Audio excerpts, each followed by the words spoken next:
Yeah, sure. Okay, so I'm Dan. I am a third year medical student at Warwick, and it's a 4-year course. So I don't want to say it, but I'm nearly 3/4 of the way through.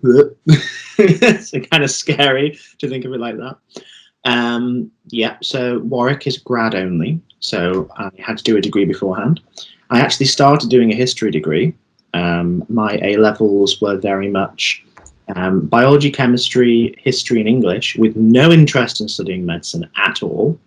I liked biology, and so the admin person that I spoke to on that day said, "Well, maybe you'd like chemistry as well. I wouldn't do physics with biology, but chemistry is kind of like the other science things you could do."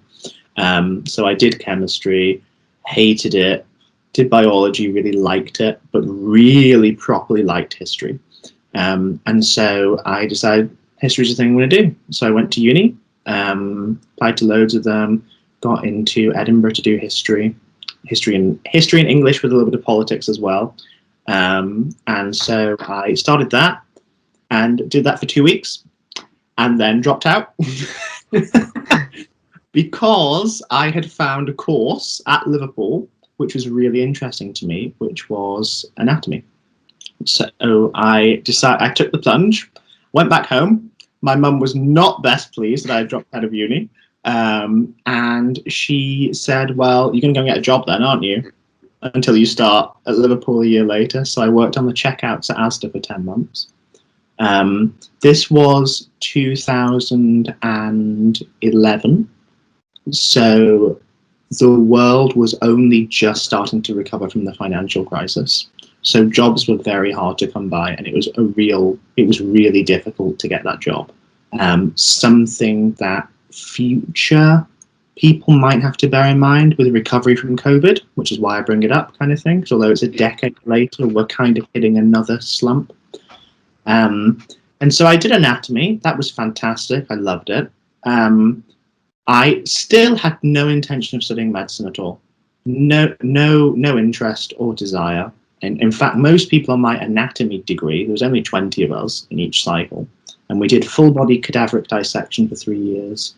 In our second and third year, we did some teaching to medical students as well, and did a lot of physiology on top of that as well. And then I graduated, and then a lot of people were pushing me, with all this knowledge, why don't you go to medical school? And I always thought, no, I'll go and do a PhD in anatomy. But ultimately, I was persuaded to think more about maybe joining the NHS. So I went and became a practitioner at the Eye Hospital in Manchester, which is why I mentioned Oxford Road before, because it's just off Oxford Road. Did that for 2 years. And then wanted a complete change of pace, because at that point, after 2 years of NHS experience, I decided I should probably do medicine. So I applied, I applied to, oh my God, what did I apply to? Warwick, Kings, Southampton and Newcastle for the 2018 entry. So all UK CAT then, UCAT now. You probably know this better than me now. Are they all still UCAT? Those four? I know Warwick, Newcastle, the other two, I'm not too sure. Okay. I was very fortunate in that I got a very good UCAT score. I think in the top 2-3% in the country, which opened up doors for those schools which were very heavy on the UCAT. So I just decided not to think about GAMSAT or anything else. And we can talk about reasons and strategies for that later. But when I started to apply, I thought to myself, I kind of want to change of pace from working in the eye hospital for 2 years, because it was outpatients. So on a whim, I just applied because I'd watched the TV show Ambulance. I applied to be a dispatcher for the Northwest Ambulance Service and a 999 call handler, and got the job. I have no idea why I got the job, but I got the job, and I did that for a year. And that was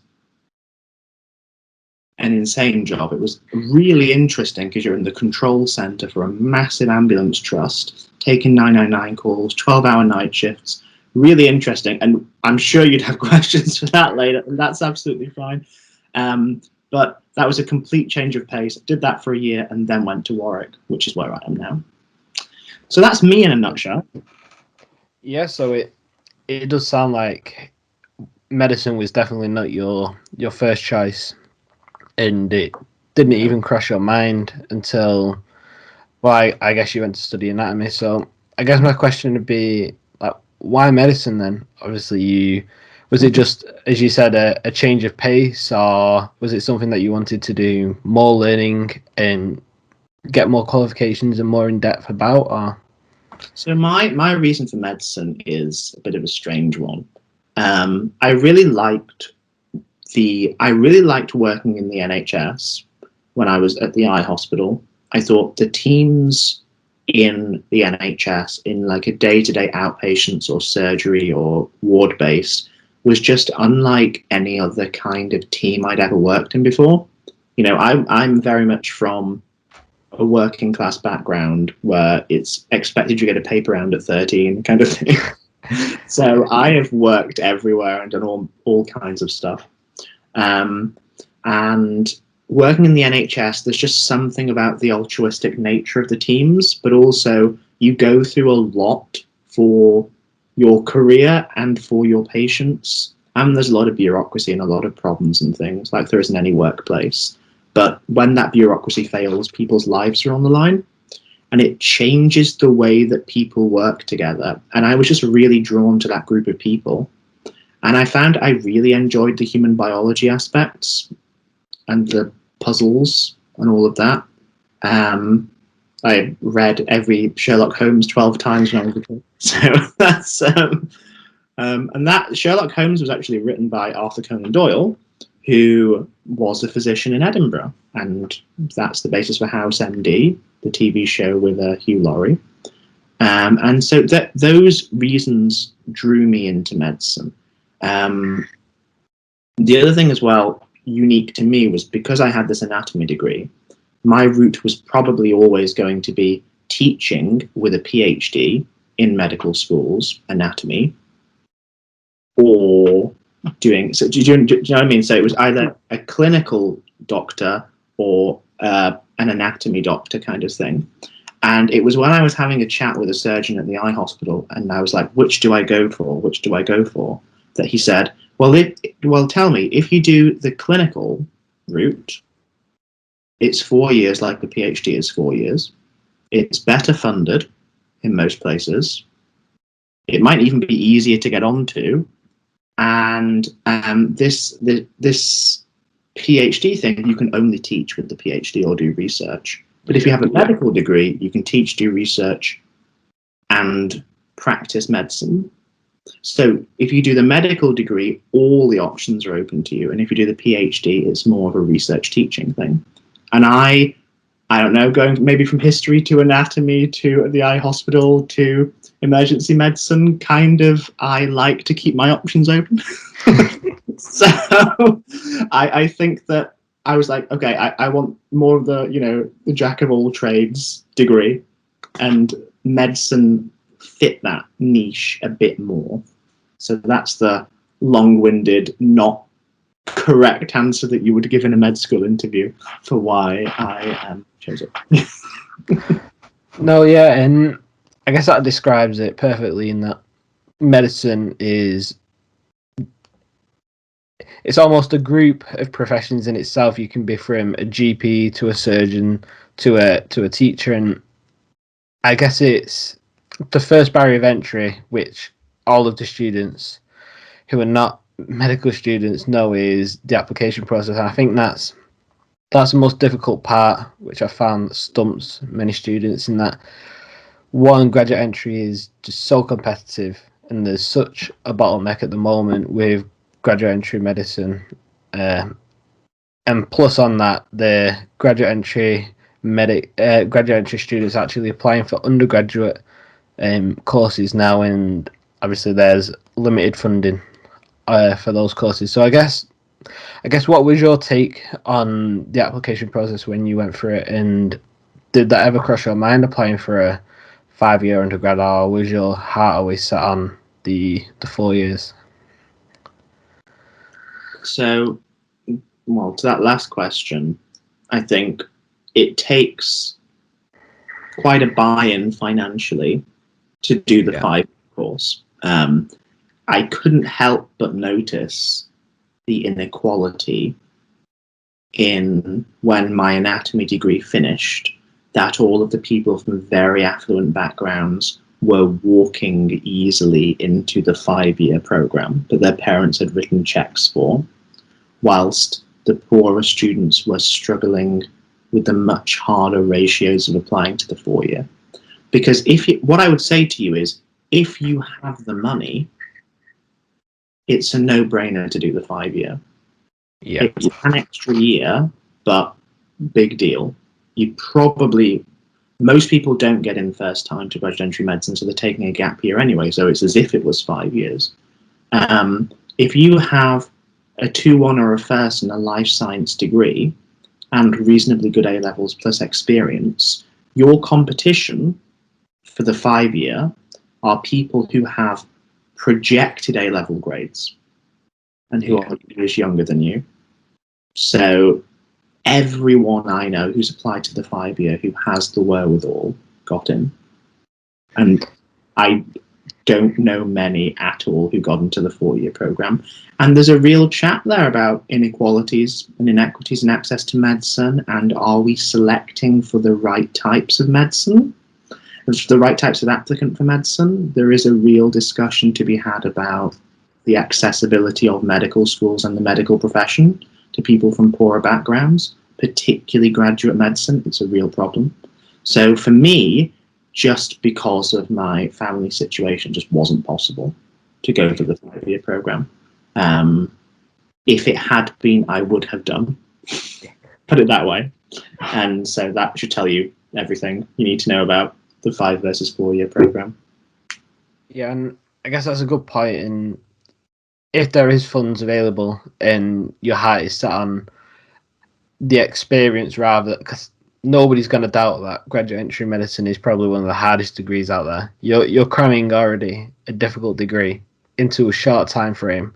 So I guess if you want the experience and if you want the full experience of what medical school has to offer, then certainly go for the 5-year. And if you have the funds available, and I'm not doubting the people that I've spoken to, like Kenji, if you know Kenji, and a few others that have gone to study an actual 5-year undergrad but have funded it themselves with working part-time. Like, props to them. But I guess it's just the aspect of the bottleneck, and I guess furthermore is exacerbated by the high UCAT score that you have to get into just not getting sliced to get into these medical schools. And I guess that's on top of meeting all the additional entry requirements of a certain degree for some work experiences you probably experienced at Warwick. Yeah. So yeah, I totally agree. The application cycle is horrible. And I think I was in a CBL group with 3rd-year medics. So we're in our final phase. We've got 12 months until we take our finals. And then everything after that is electives and assistantships, which we can talk about if you want to talk about that later. All that jazz. So we're almost done, basically, in terms of what we're going to learn at med school. And someone mentioned, just in CBL when we were talking about something, someone mentioned the UK CAT just very briefly on passing, and the whole room just started retching. So we are years out of it. We did our UK CAT in 2017, 2018, and we've had a pandemic and all that stuff, and we still have a visceral reaction of to the idea of it. Like, this is not something that you undertake lightly. This is a very difficult process, and some of the most difficulty is that it's a waiting game. You know what I mean? Yeah. There's just so many months where you don't know what you're going to be doing with your life 12 months from now. Like, you you could be doing experience 1.5 years, 2 years before you actually start the degree, kind of thing. And yeah, it was just, I remember it being a very long, bewildering process. Yeah, and from the students I've spoken to across I think all the years of at Warwick now, I feel like they're very different. Their personality is very different. Their experiences are very different. So I guess from your experience at Warwick, how do you feel your, because everybody knows Warwick is very heavy on their volunteering experience.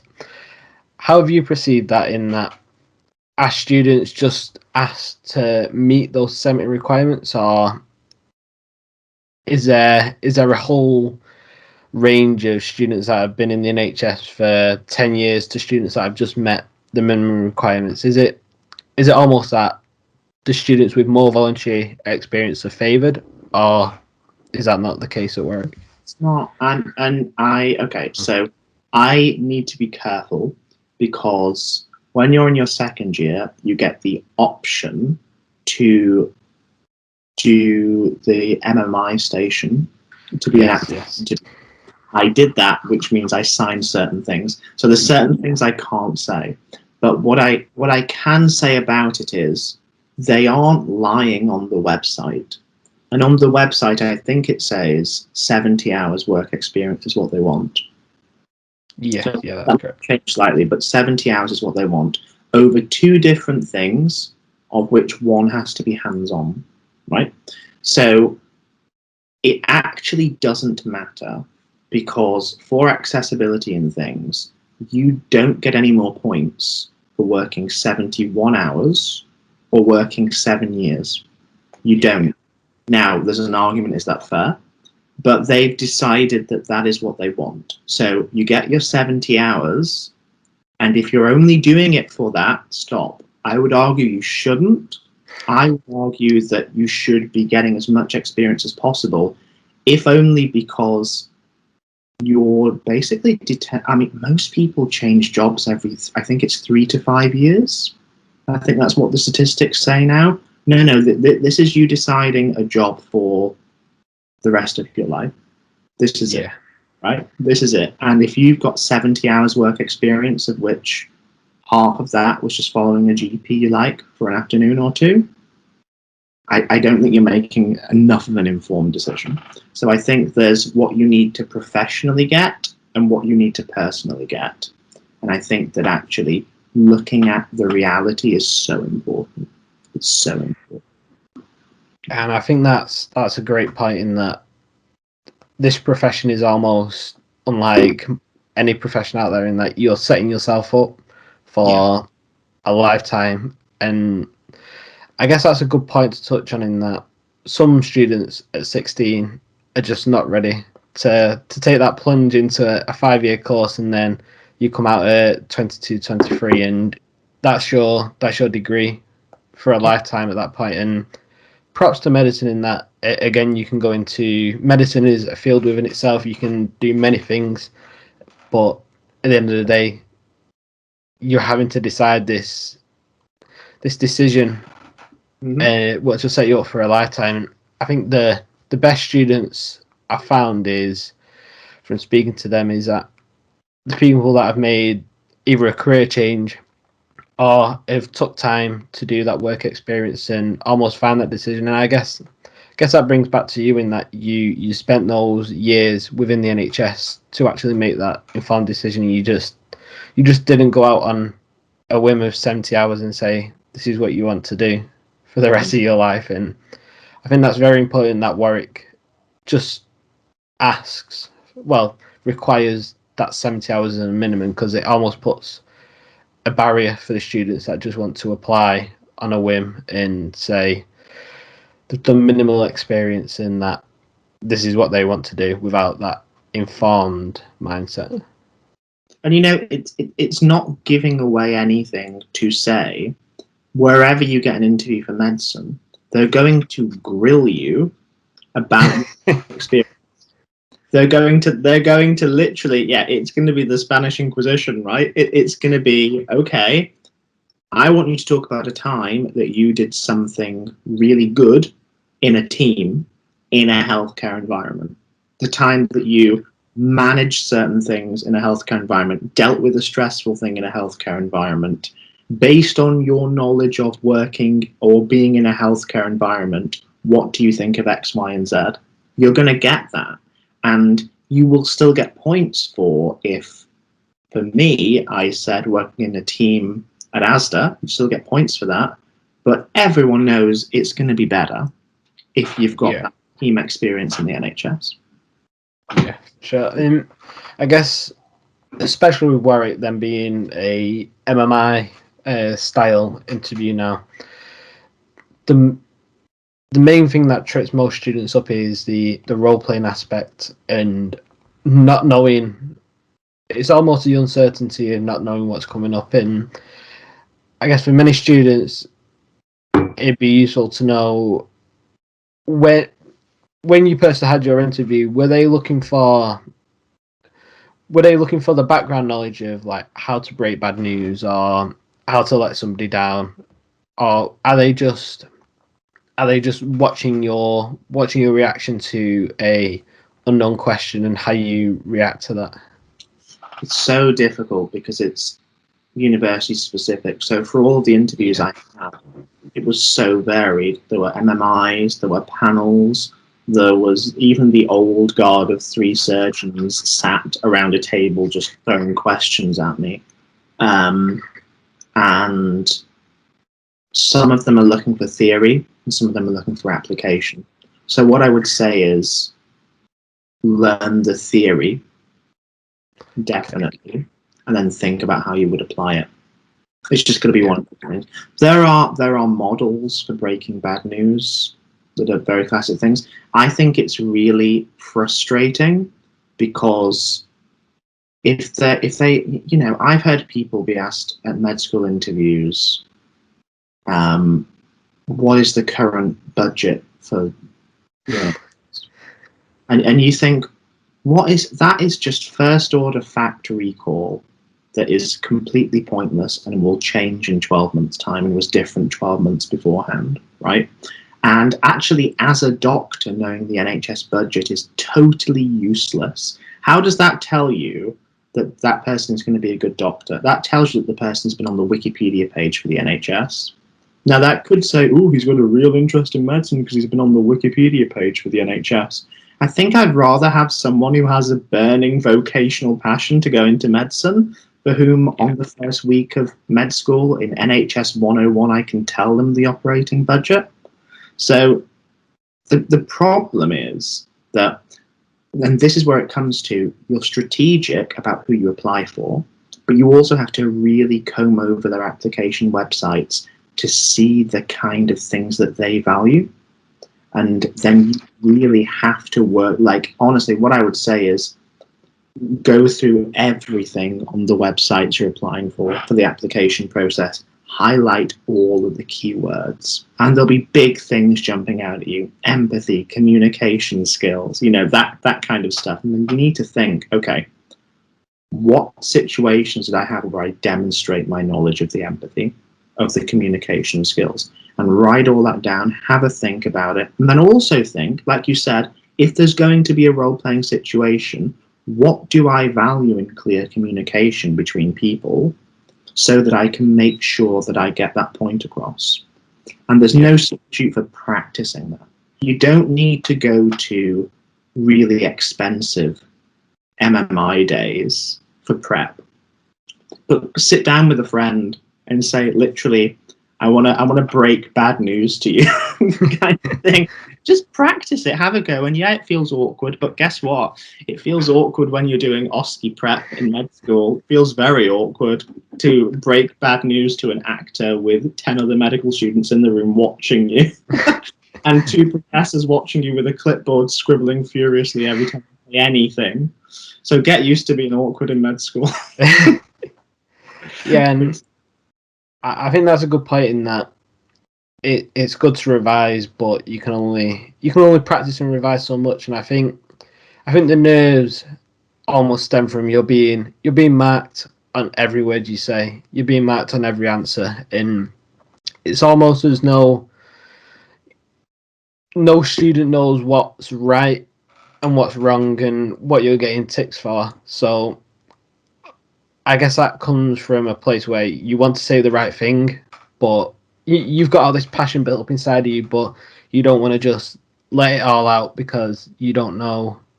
You've almost got that limited amount of time. In at the end of the day, you've got another 5, 6 people behind you who are also competing for the same place. So you just want to gain.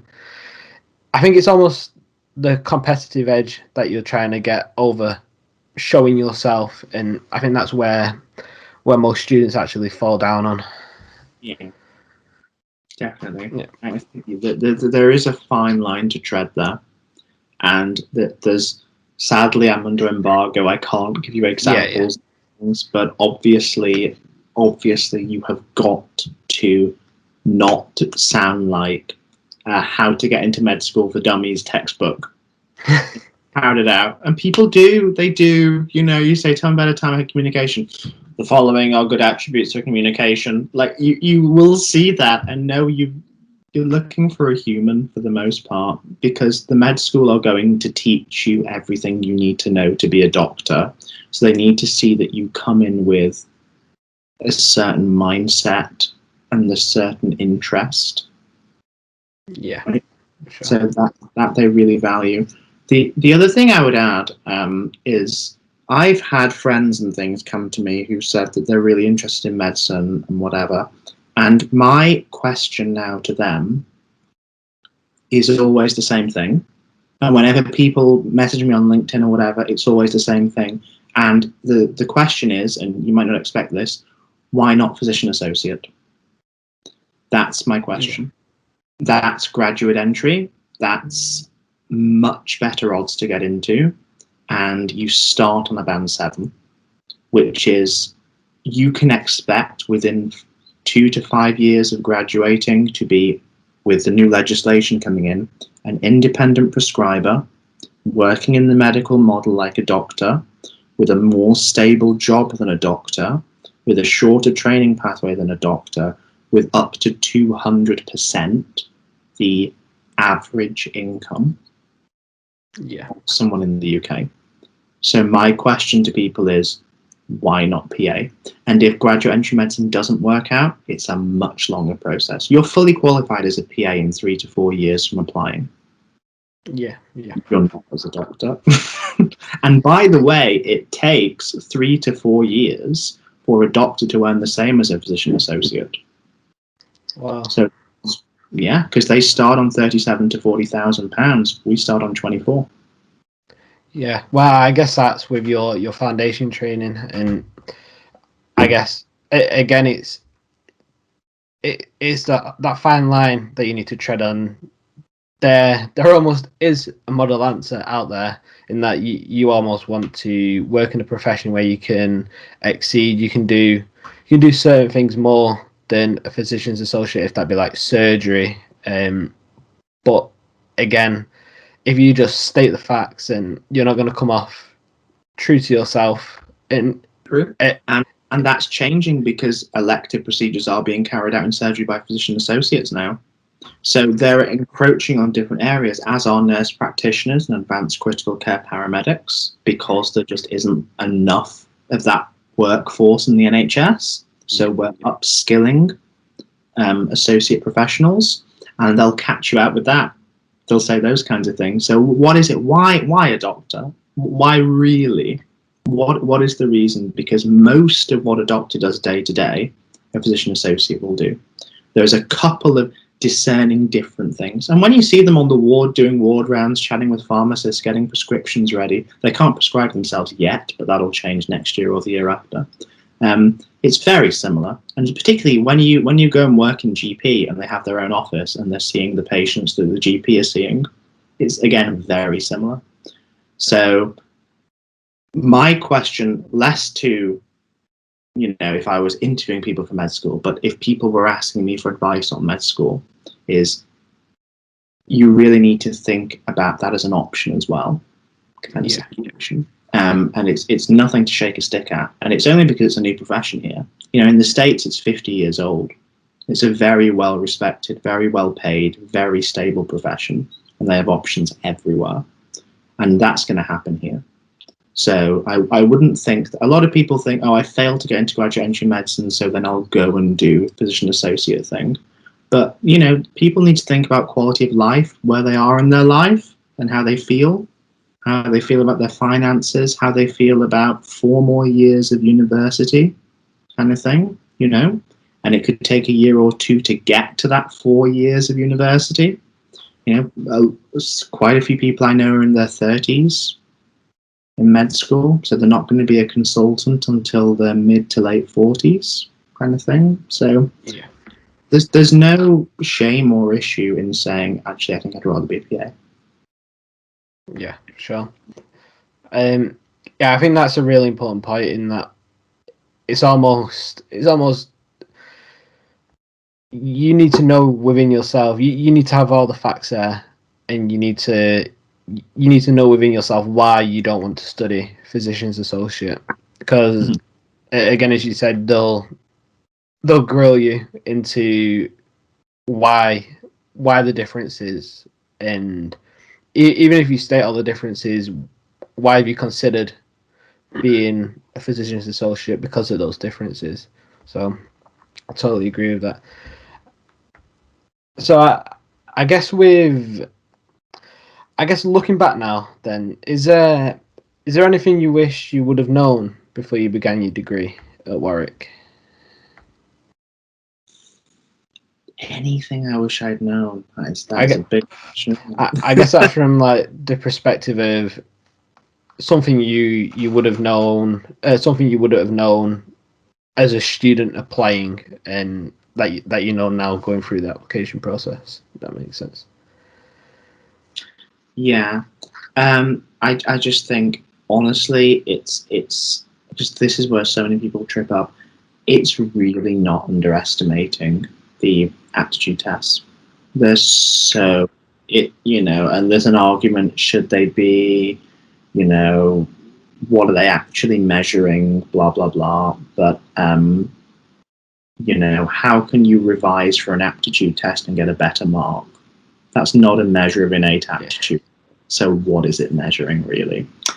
And why is it that people from higher socioeconomic postcodes score better on average? So again, it's another inequality thing, and it just means that if you're from one of those lower postcodes like myself, you have to run harder. You have to run harder, and it's unfair, and I know a lot of universities are looking at that, but currently there's no changes to that. And so for me, for example, when you look at the UK CAT, it's very difficult to revise for some of it. Like, abstract reasoning is by virtue abstract. Yeah. You're looking for patterns in things, and it's hard to just sort of, I guess you could memorize the top 500 patterns or something. I mean, but like, it's not something you can revise for. And then you think about other exams where you need to know biology and chemistry and physics and all that kind of stuff. Yeah, okay, you can get a textbook, and there's a finite amount of knowledge that's going to come up. And if you want it to be contained like that, then maybe that's the better thing for you. So like the application process for picking the med school, you've got to pick the aptitude test that fits your strength. And for me, it was putting all my eggs in one basket. Because I said to myself, if I'm doing 2 or 3, yeah, more med schools are open to me, but I dilute my preparation time. And then for me, my decision was, okay, go for the UK CAT. And I thought, what can I actually revise for the UK CAT? And the answer was math. Because math is going to come up, the quantitative reasoning section. And everyone told me it was like GCSE math. So I bought, do you remember those CGP textbooks? Yes. Yeah. I bought, honestly, no word of a lie, the CGP Maths GCSE textbook, and started right at the beginning. What is a numerator? What is a denominator? And my prep for the QR section consisted of reading that CGP book, and I got 900 out of 900 on QR. Wow. Yeah. So that's what it is. Now, remember that you're weighted against people who have A's and A stars expected at 17, 18 years old in A-level maths. Yeah. And that really, because I didn't do A-level maths, I was 24, and I was thinking, oh my God, I have not done maths since I was 15, 16 at school, and I hated math. So I went right back to the beginning, and they're really thin, those CGP textbooks. It was like 80 pages, I think. And I just did 2 or 3 pages a day, and there was a workbook that came with it, kind of thing. And it's things like, I knew that these test centres for the UK CAT are going to have shit computers, right? They're like to do your driving theory test. They're shit computers. It's a noisy environment. So studying on my fancy MacBook Pro in a quiet bedroom with a cup of tea is not practicing properly. So what I did, I went and got, I'm not joking, I went and got a library card and went to my local library and sat in the noisy library with the rubbish computers that are old, with the fan on, with the broken keyboard, and did all of my practice questions on the computer in that crappy environment. And do you know what? It worked. It worked really well because I was used to distractions as I was thinking about the questions. And I know some people who bought the books on Amazon and went through the books. That's not the right thing. It's a computer-based thing. Yeah. You have to know the keyboard shortcuts. You have to be able to use the calculator super quick. You have to know how to progress on questions and things. And you have to be able to, there's a whole context-dependent memory kind of thing if you think about the neuroscience of it. And to me, that really helped. And it meant that when I sat down on test day, yes, I was nervous, but it's just another busy public environment with the same crappy Dell computer. That's literally, and then that really helped me. And I felt, I know that all the math section is in that CGP textbook. It's all just there. It's simple, straightforward math. It's not algebra. It's numerators, denominators, percentage changes. It's your bread and butter stuff. And I can get all of that right. I can do it. And that propelled me in. And then I got a really good UK CAT score. And that was the thing that made it, basically. Because if you think about Warwick, which is the largest program, so odds are if you're going to get in, you get into Warwick, right? Just because it's the largest. If you look at the ratios, I think when it was certainly true for my year, they interview 20% of people who apply. And then half of the people they interview get in, right? Yeah. So that's roughly what it was. It changes about 5% either way each year, but that's not insurmountable when you think about it. When you break it down into that, because if you think about 1 in 5 chance for an interview at Warwick, I'll deal with that, and then I think, I've got an interview. I've got a 50% chance of getting in. 1 in 2. Yeah, and I think we're especially speaking to some some years before, years after you who have gone to Warwick, in that the percentages are almost swayed in favour of these students applying, but then these students don't have because even though Warwick has the 70 hours, that they're very specific in what they ask for, and unfortunately, some students apply in not looking thoroughly at what they're actually asking for, and unfortunately that does sway the ratio higher in that students, as you said, only 20% of students will get an interview, but you don't really know how many of those students have applied wrongly, not met the UCAT score, or did you not get in because of you just not meeting the criteria this year. And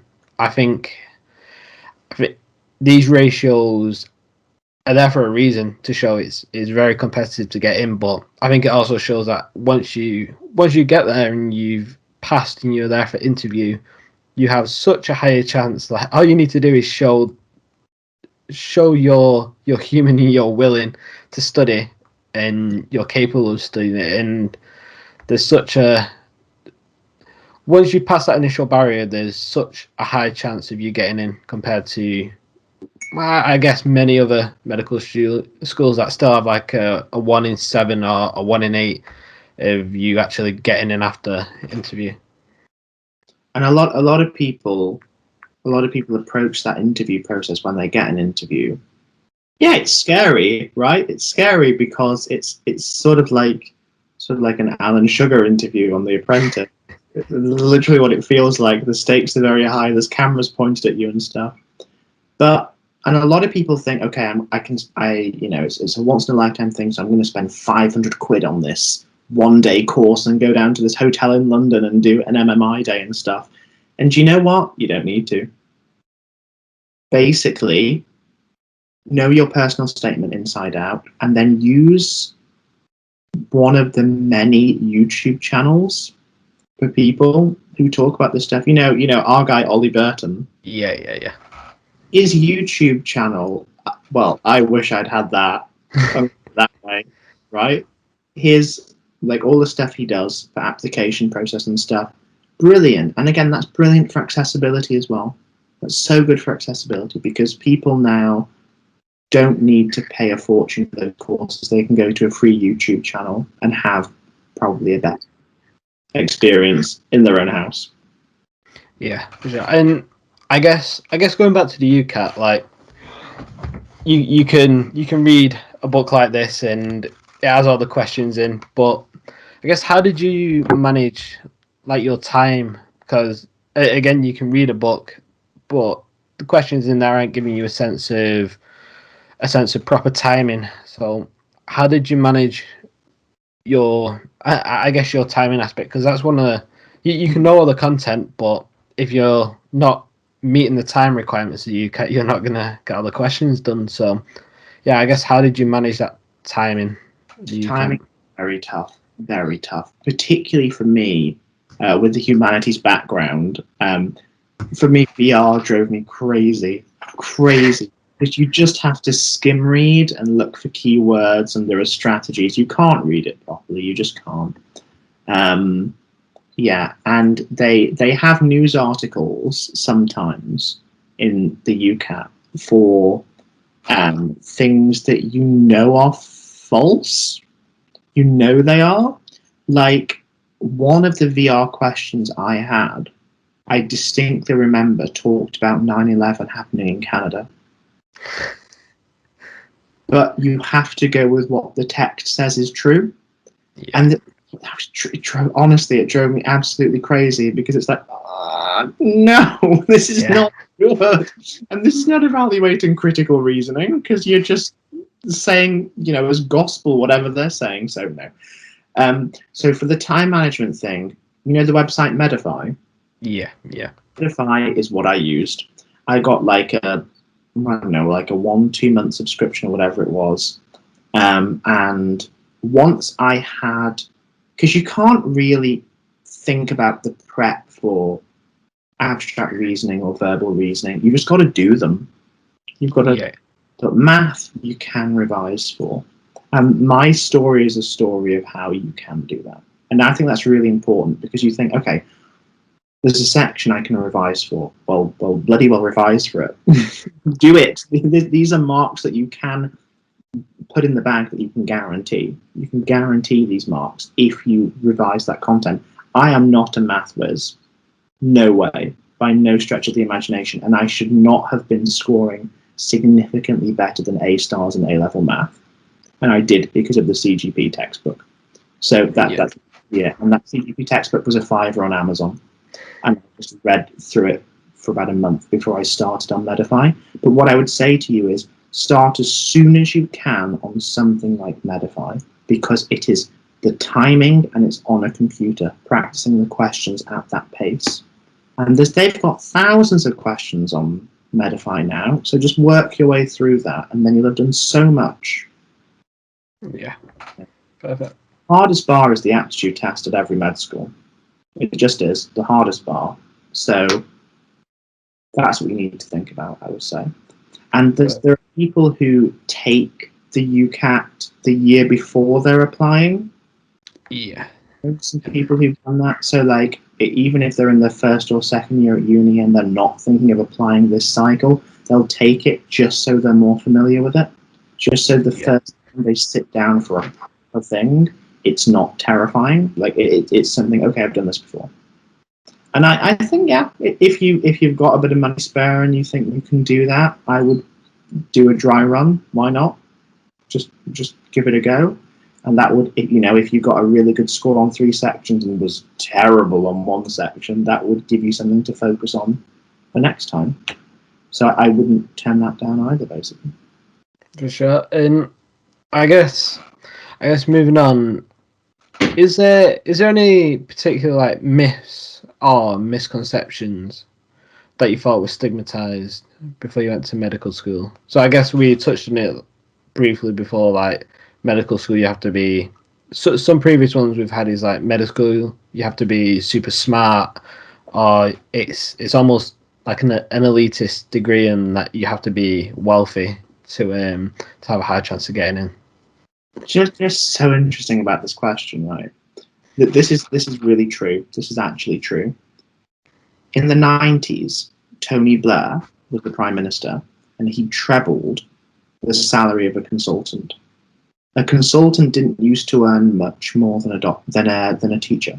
They didn't used to earn much more, and now they earn 6 figures at the top.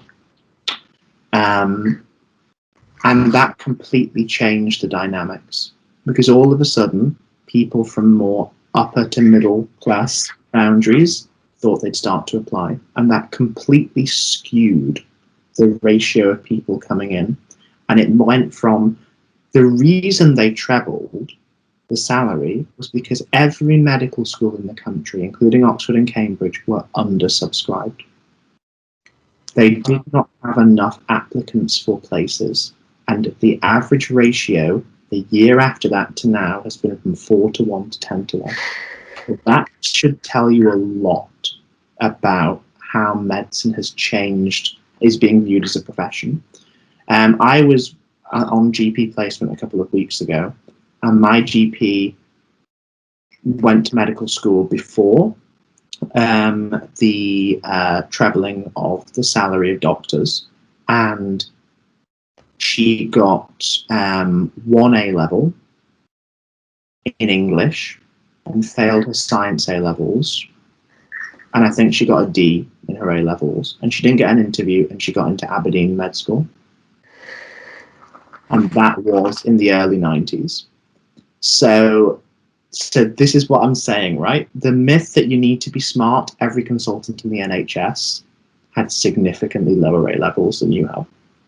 Every single one. Yeah. They are practicing medicine today superbly and pushing towards curing Alzheimer's and cancer and treating people for strokes and gunshot wounds and things without straight A stars and incredibly high aptitude tests. So once you get past these hurdles that have been erected only because so many people apply, they're just average people in med school. They're just normal people. Like a lot of them are very hardworking and very hard strivers, which I think is selected for because of how grueling the application process is, particularly for graduate entry medicine. Everyone's a bit older and a bit more mature. They know what they want. They tend to know more about what specialty they want to go into because they're a couple of years older and they've got some lived experience. You tend to say to people, I want a family, so I'm probably going to do a GP kind of thing. Now, that's a bit of a myth. You can still do it in hospital medicine, so that dynamic has changed. I think that the average medical student probably comes from a slightly richer background than the average student at university. I haven't looked at the data on that recently, but it certainly used to be true, and anecdotally, it is true. But that's, again, because these areas you can revise for this aptitude test and score better, right? So if you have parents who are doctors who can send you on those courses, it can inflate marks. It can make it easier for them to get excellent work experience. They've gone to good schools, so they've gotten better A-levels earlier on. They have better careers departments there, kind of thing. It's really hard for people. And you talk to people who've come from much poorer backgrounds than me, and it's really difficult when you went to a school that didn't have a careers advisor, and nobody was even thinking about even going to university, and you were the first one at your in your cohort to even go to university. Well, who's then thinking about medicine? And who's helping you when you're 15, 16 to choose the right A levels and to help you to get work experience? Yeah, I think that's where the prestigious mindset of medicine comes from. In that, as you said, the bar has been swayed towards the richer students getting in. So I guess that's where the prestigious mindset of medicine comes from. I guess for future medical students watching this video, are there any like golden piece of advice you give somebody going through the application process? Probably most of what I've already said. Yeah. Advice. I think the top thing is, look, it's a grueling process. Reach out to people, and beyond just the application process itself, everybody's mental health dips when they're applying for medical school. It's a tough thing. I would reach out to your support networks. Don't go through it alone, and take time away from thinking about it. People can become obsessed, and actually my golden tip is delete your membership to the student room. Oh God. No good has ever come from a membership to the student room. Oh God. Well, I got 21 stars and scored 900 on all of the UCAT sections, and I'm going to Oxford. Like, no, it's honestly, so much of the student room is just showboating or lying, and you can self to others, and oh God. Just take some time. Or my best advice to the application cycle is take some time away from the application cycle. and you'll come back refreshed and more energized and better prepped for it. Just don't be doing 7 days a week on it, which some people do. Just don't. You'll burn out. We've had people starting at Warwick who have been so burnt out from the competitive application cycle, they're starting med school exhausted. No, that's not what you want at all. Basically. Yeah, and I think it's even more so now in that people are just getting their offers, or some people have just got their offers from medical school. And I think it's that wait.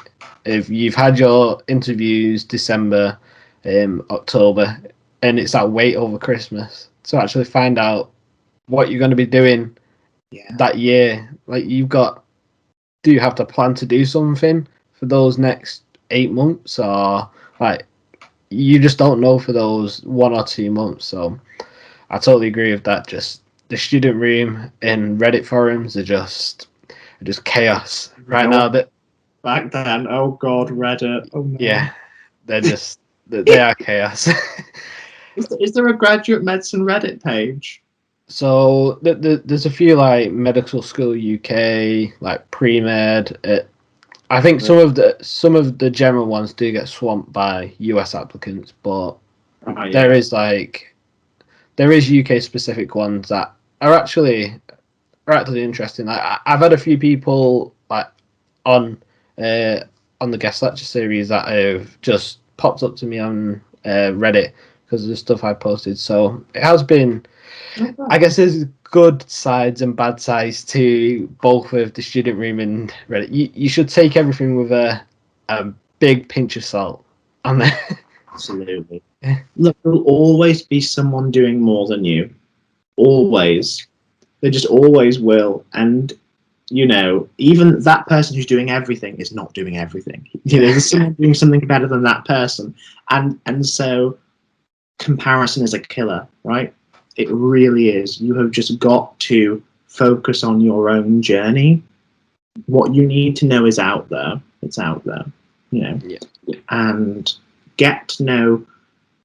It's really hard with COVID, but get to those open days for the med schools you're interested in, because it sounds wishy-washy, but the vibe of the place is really important, right? Yeah. So you might really think you want to go to Newcastle, and then you go into the Newcastle Med School and it just doesn't seem right to you. This is a place you're going to spend 4 years that's going to mold you into the basics of the career for 30 years thereafter.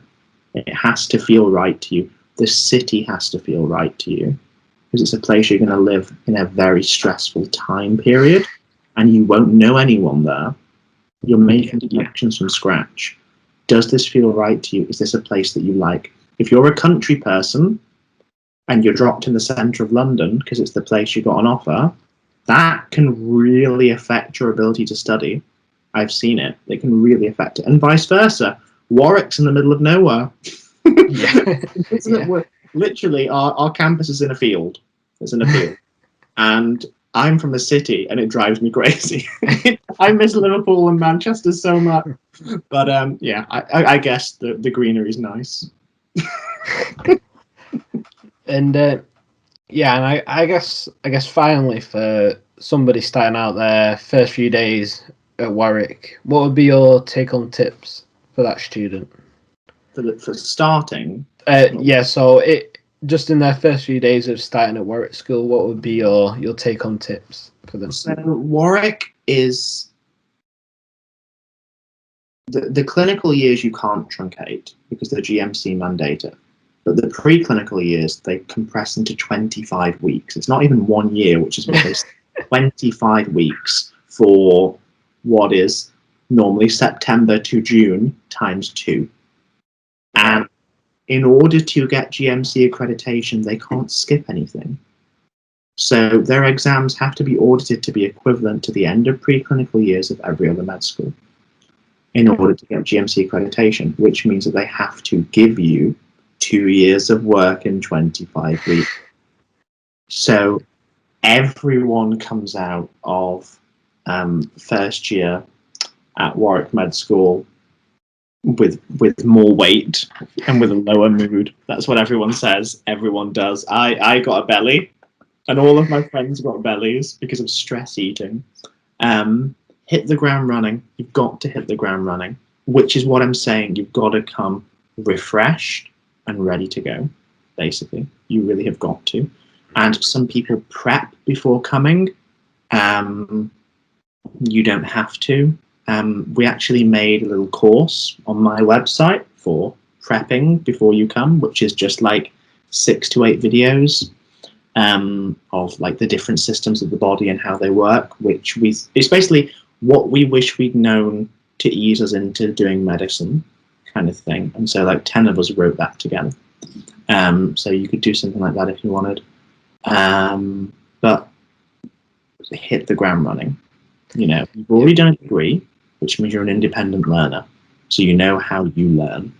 Take that and start with it. Run with it from day one. Because with 25 weeks so compressed, you can't take a week off. You can't. You're going to have a 3-month summer, but you're working when you start. That's what I would say.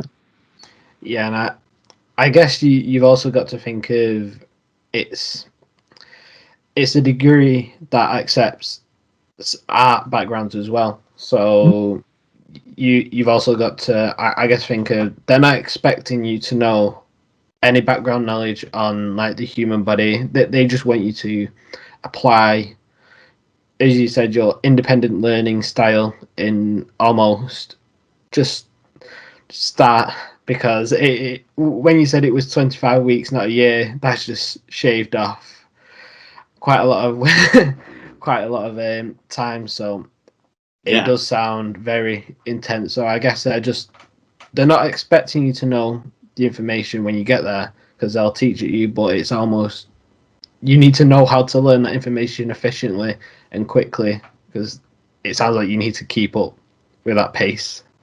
And let me tell you right now, there is no impediment to the non-science graduates who come to Warwick Medical School. They routinely get some of the top marks. They really do. And that's in part coming in with a chip on the shoulder. There's no other science people. And it's also in part an overestimation of the contribution of having a biomed degree. The crossover is not that great. And everyone says it. It's not that great. A lot of it is proper old school gross anatomy and pathophysiology of very specific systems and things. We had 1 lecture on cell biology. We had 1 lecture on genetics. 150 lectures in first year. Yeah. Oh, wow. So, yeah. And actually, even the people, so one of my friends who has 2 degrees in neuroscience, she thought it was going to be great because 5 of the 25 weeks was neuro. 2 of the 25 lectures was something she'd done in those 2 neuro degrees. Medicine is a very different species. It's a very different species. And actually, you tend to find that, okay, if my degree brings me good knowledge on 4 or 5 of those lectures because I did biomed, that's not so much more of an advantage than someone who comes in with 0 lectures who did law. So actually, I think that people overestimate the handicap on non-science and underestimate the advantage of having a science degree in these things, particularly with the correct curriculum. So a lot of people go, oh my God, I did a history degree. What do I know? I wish I'd done that history degree. Yeah, I wish I stayed and done that. Yeah, basically. For sure. Again, thank you. Thank you for taking the time out of your day. As I said at the beginning, it's a real pleasure to speak to every person that comes on here, because at the end of the day, you're providing a perspective to me, and even if it's just one other student out there that can relate to you, then it's done more than enough work in inspiring them. So again, thank you, and it's been a pleasure to speak to you. Yeah, and you too. Thanks so much. Perfect. All right, see you later. See you later. Thank you, Daniel.